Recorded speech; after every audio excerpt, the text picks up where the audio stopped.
Clip number 1209۔ اس clip میں آپ قرآن پاک کی سورہ فاطر کی آیت نمبر 16 سے 18 تک کی تلاوت، ترجمہ قرآن اور تفسیر قرآن صراط الجنان سماعت فرمائیں گے۔ بسم اللہ الرحمن الرحیم۔ ترجمہ، اللہ کے نام سے شروع جو نہایت مہربان رحمت والا ہے۔ ان یشأ یذہبکم ویأتی بخلق جدید وما ذلک علی اللہ بعزیز۔ ترجمہ، اگر وہ چاہے تو تمہیں لے جائے اور نئی مخلوق لے آئے، اور یہ اللہ پر کچھ دشوار نہیں۔ ان یشأ یذہبکم، اگر وہ چاہے تو تمہیں لے جائے۔ اس آیت اور اس کے بعد والی آیت کا خلاصہ یہ ہے کہ اے لوگو، اگر تمہارا رب عز و جل چاہے تو تمہیں ہلاک کر دے، کیونکہ اسی نے تمہیں پیدا کیا ہے اور وہ تم سے بے نیاز ہے، اور تمہاری بجائے نئی مخلوق لے آئے جو فرما بردار ہو، اللہ تعالیٰ کے احکامات کی پیروی کرنے والی ہو، اور جن چیزوں سے اللہ تعالیٰ نے منع فرمایا ہے ان سے رک جانے والی ہو۔ اور یاد رکھو کہ تمہیں ہلاک کر کے نئی مخلوق لے آنا اللہ تعالیٰ پر کچھ دشوار نہیں، بلکہ یہ اس کے لیے بہت آسان ہے۔ تو اے لوگو، اللہ تعالیٰ سے ڈرو اور اس کی فرما برداری کرو، اس سے پہلے کہ تمہارا رب عز و جل تمہیں ہلاک کر دے۔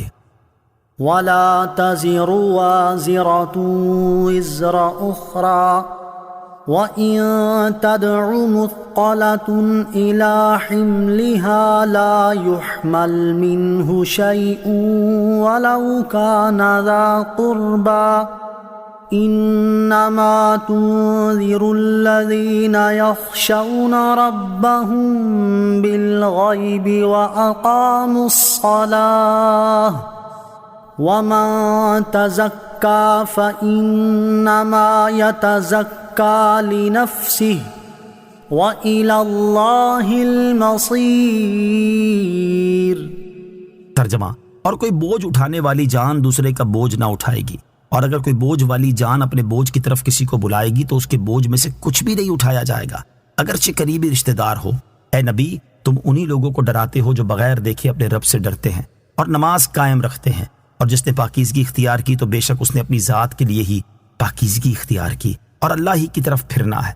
وَلَا تَزِرُ وَازِرَةٌ وِزْرَ أُخْرَىٰ، اور کوئی بوجھ اٹھانے والی جان دوسرے کا بوجھ نہ اٹھائے گی۔ آیت کے اس حصے کا معنی یہ ہے کہ قیامت کے دن ہر ایک جان پر اسی کے گناہوں کا بوجھ ہوگا جو اس نے کیے ہیں، اور کوئی جان کسی دوسرے کے عوض نہ پکڑی جائے گی۔ البتہ جو گمراہ کرنے والے ہیں، ان کے گمراہ کرنے سے جو لوگ گمراہ ہوئے، ان کی تمام گمراہیوں کا بوجھ ان گمراہوں پر بھی ہوگا اور ان گمراہ کرنے والوں پر بھی، جیسا کہ قرآن کریم میں ارشاد ہوا وَلَيَحْمِلُنَّ أَثْقَالَهُمْ وَأَثْقَالًا مَعَ أَثْقَالِهِمْ۔ ترجمہ، اور بے شک ضرور اپنے بوجھ اٹھائیں گے اور اپنے بوجھوں کے ساتھ اور بوجھ اٹھائیں گے، اور در حقیقت یہ ان کی اپنی کمائی ہے، دوسرے کی نہیں۔ حضرت عمر بن احوص رضی اللہ تعالیٰ عنہ فرماتے ہیں، میں نے حجۃ الوداع کے موقع پر نبی کریم علیہ السلام کو لوگوں سے فرماتے ہوئے سنا کہ سن لو، انسان کے جرم کا وبال اسی پر ہے۔ سن لو، انسان کے جرم کا وبال نہ اس کی اولاد پر ہے اور نہ اس کے باپ پر ہے۔ نوٹ، اس آیت کی مزید تفسیر سورہ انعام آیت نمبر 164 اور سورہ بنی اسرائیل آیت نمبر 15 کے تحت ملاحظہ فرمائیں۔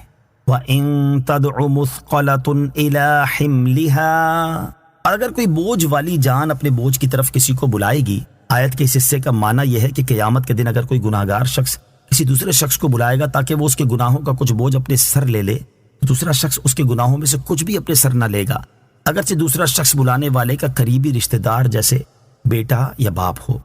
قیامت کے دن قریبی رشتہ داروں کا حال۔ قیامت کے دن قریبی رشتہ داروں کی حالت بیان کرتے ہوئے ایک اور مقام پر اللہ تعالیٰ ارشاد فرماتا ہے یوم یفر المرء من اخیہ وامہ وابیہ وصاحبتہ وبنیہ لِكُلِّ امْرِئٍ مِّنْهُمْ يَوْمَئِذٍ شَأْنٌ يُغْنِيهِ۔ ترجمہ، اس دن آدمی اپنے بھائی سے بھاگے گا اور اپنی ماں اور اپنے باپ اور اپنی بیوی اور اپنے بیٹوں سے، ان میں سے ہر ایک کو اس دن ایک ایسی فکر ہوگی جو اسے دوسروں سے لاپرواہ کر دے گی۔ اور ارشاد فرماتا ہے یا ایھا الناس اتقوا ربکم واخشوا یوما لا یجزی والد عن ولدہ وَلَا مَوْلُودٌ هُوَ جَازٍ عَنْ وَالِدِهِ شَيْئًا۔ ترجمہ، اے لوگو، اپنے رب سے ڈرو اور اس دن کا خوف کرو جس میں کوئی باپ اپنی اولاد کے کام نہ آئے گا اور نہ کوئی بچہ اپنے باپ کو کچھ نفع دینے والا ہوگا۔ حضرت عبداللہ بن عباس رضی اللہ تعالیٰ عنہ فرماتے ہیں کہ قیامت کے دن ماں باپ بیٹے کو لپٹیں گے اور کہیں گے اے ہمارے بیٹے ہمارے کچھ گناہ اٹھا لے، تو وہ کہے گا یہ میرے لیے ممکن نہیں، میرا اپنا بوجھ کیا کم ہے۔ جب قریبی رشتہ داروں کا قیامت کے دن یہ حال ہوگا تو ان کی خاطر گناہ کرنا اور اللہ تعالیٰ کی نافرمانی میں مبتلا ہونا کس قدر نادانی اور حماقت کا کام ہے۔ انما تنذر الذین یخشون ربهم بالغیب، اے نبی تم انہی لوگوں کو ڈراتے ہو جو بغیر دیکھے اپنے رب سے ڈرتے ہیں، یعنی آپ کا اللہ تعالیٰ کے غضب سے ڈرانا صرف انہی لوگوں کو فائدہ دیتا ہے جو بغیر دیکھے اپنے رب عز و جل سے ڈرتے ہیں اور اپنے وقت میں نماز قائم رکھتے ہیں۔ اور جس نے پاکیزگی اختیار کی یعنی بدیوں سے بچا اور نیک عمل کیے تو بے شک اس نے اپنی ذات کے لیے ہی پاکیزگی اختیار کی کہ اس نیکی کا نفع وہی پائے گا اور اللہ تعالیٰ ہی کی طرف سب کو